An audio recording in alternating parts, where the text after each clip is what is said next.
ഈ sitting M പിയായ രാഹുൽ ഗാന്ധി മത്സരിക്കുന്നിടത്ത് ആനി രാജ വന്ന് മത്സരിച്ചുകൊണ്ട് പറയുകയാണ് നിങ്ങൾ വേറൊരു സ്ഥലത്തേക്ക് പോകണമെന്ന് പറയുന്നത് രാഷ്ട്രീയ മര്യാദയാണോ? ഇന്ത്യ മുന്നണിയുടെ ഭാഗമാണെങ്കിലും അല്ലെങ്കിലും അതൊരു രാഷ്ട്രീയ മര്യാദയല്ല. അവിടെ ചെയ്യേണ്ടിയിരുന്നത് ആനി രാജയല്ല അവിടെ മത്സരിക്കേണ്ടിയിരുന്നത്. ഇവിടെ ആര് മത്സരിച്ചാലും ആര് ജയിക്കുമെന്നുള്ളത് ഏത് പൊട്ടക്കണ്ണനും അറിയാമല്ലോ. രാഹുൽ ഗാന്ധിക്കെതിരെ ആര് മത്സരിച്ചാലും അവിടെ ജയിക്കാൻ പോകുന്നില്ല. യഥാർത്ഥത്തിൽ മത്സരിക്കേണ്ടത് ഈ CPIക്ക് മത്സരിക്കാൻ പറ്റിയ സ്ഥലം ഏതാ? ഇപ്പം ജയിച്ച 2 സീറ്റിൽ പോലും ഈ പ്രാവശ്യം ജയിക്കാൻ പറ്റുമോ? ഇന്ത്യ മുന്നണിയുടെ സപ്പോർട്ടുള്ളത് കൊണ്ട് ഒരുപക്ഷെ ജയിക്കാൻ പറ്റിയേക്കാം. പക്ഷേ ആനി രാജയെ പോലുള്ള ആളുകളെ കൊണ്ടുവന്ന് രാഹുൽ ഗാന്ധിക്കെതിരെ മത്സരിപ്പിച്ച് അപഹാസ്യരാകുന്നത് ആരാണെന്നുള്ളതൊന്ന് ചിന്തിച്ചു നോക്കണം. ഒരു കാര്യം ഞാൻ പറയാൻ ആഗ്രഹിക്കുന്നു. ഇവിടെ BJP എതിർക്കുന്ന രാഷ്ട്രീയ നേതാക്കളിൽ ആരാണ് മുന്നിൽ നിൽക്കുന്നത്? രാഹുൽ ഗാന്ധി മാത്രമാണ്. ഈ തെരഞ്ഞെടുപ്പിൽ എന്ത് പറഞ്ഞുകൊണ്ടാണ് കേരളത്തിലും ഇന്ത്യയിലും ജനങ്ങൾ BJP മുന്നണിക്ക് വോട്ട് ചെയ്യുന്നത്? ഈ പറയുന്ന രാമക്ഷേത്രം നിർമ്മിച്ച കാര്യമല്ലാതെ വേറെന്തെങ്കിലും പറയാൻ പറ്റുമോ? രാജ്യത്ത് തൊഴിലില്ലായ്മ സർവ്വകാല റെക്കോർഡിലാണ് അല്ലെന്ന് കൃഷ്ണദാസിന് പറയാൻ പറ്റുമോ? വിലക്കയറ്റം അതിൻ്റെ പാരമ്യത്തിലെത്തി നിൽക്കുകയാണ്. ന്യൂനപക്ഷങ്ങൾ തിരഞ്ഞ അരക്ഷിതാവസ്ഥയിലാണ്.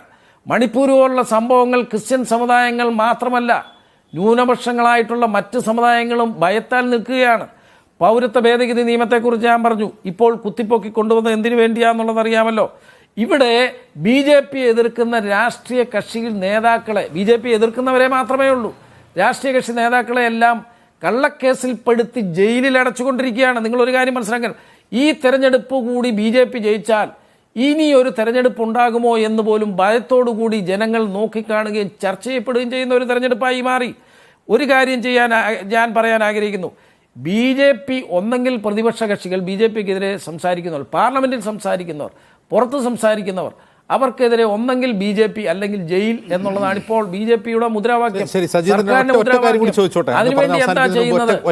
സർക്കാർ, കേന്ദ്ര സർക്കാർ ഏജൻസികളെ ഉപയോഗിച്ച് ED പോലുള്ള ഉദ്യോഗസ്ഥരെ ഉപയോഗിച്ച് ഉറപ്പായും നോമിനേഷൻ കൊടുത്തു പോയി കഴിഞ്ഞാൽ മത്സരിച്ച് ജയിക്കാം എന്ന് ഉറപ്പുള്ള ഒരൊറ്റ സീറ്റ് വയനാട് മാത്രമുള്ളൂ. അത് കൃഷ്ണദാസ് അവിടെ നിന്ന് പറയുന്നത് കേട്ട് ഞാനൊരു കാര്യം തിരിച്ച് കൃഷ്ണദാസിനോട് ചോദിക്കട്ടെ. ഈ പറയുന്ന കേരളത്തിലോ അല്ലെങ്കിൽ തമിഴ്നാട്ടിൽ രാമനാഥപുരത്ത് നമ്മുടെ ധനകാര്യമന്ത്രിയായ നിർമ്മല സീതാരാമൻ മത്സരിക്കുന്നു എന്നൊക്കെ പറയുന്നത് കേട്ട് എനിക്കറിയത്തില്ല. ദേശീയ നേതാവാണ് അവർ. അവിടെ മത്സരിക്കാൻ ധൈര്യമുണ്ടോ? ഈ പറയുന്ന കേരളത്തിൽ വന്ന് മത്സരിക്കാൻ തയ്യാറുണ്ടോ?